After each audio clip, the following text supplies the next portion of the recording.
তাই আমরা জি। আরেকটি প্রশ্ন নিচ্ছি। সমাজের গুরুত্বপূর্ণ একটি দিক তুলে ধরেছেন।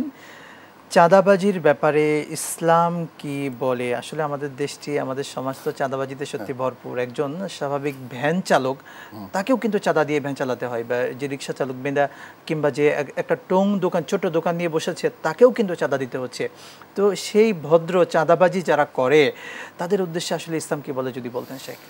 আসলে চাঁদাবাজি শব্দটাই দূষণীয়। এই জি, শব্দটার মধ্যে মানুষ এটা ঘৃণা জন্ম হয়েছে। জি, এজন্য প্রত্যেকের দায়িত্ব যার, সে দায়িত্ব অনুযায়ী তার কিছু কাজ থাকে। এবং আমাদের ট্রাফিক পুলিশ আছে, আমাদের আরও বিভিন্ন ধরনের অফিস আদালতে বিভিন্ন কর্মকর্তা আছে, কর্মচারীরা আছে। তাদের কিছু কাজ আছে সুনির্দিষ্ট।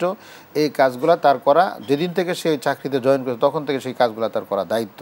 জি, কিন্তু এই কাজগুলা করে যদি সে অন্যের থেকে কোনো চাঁদা নেয় অথবা টাকা নেয়, এটা তার জন্য হারাম হবে। এই সম্পদ তার জন্য কোনো সময় বৈধ হবে না। এখন আমাদের দেশের একবারে যারা ঠেলাগাড়ি চালায় বা একজন সাধারণ মেন্টি, সেও যদি চাঁদা দিতে হয়, তাহলে দেশটা তো আসলে দেউলিয়া।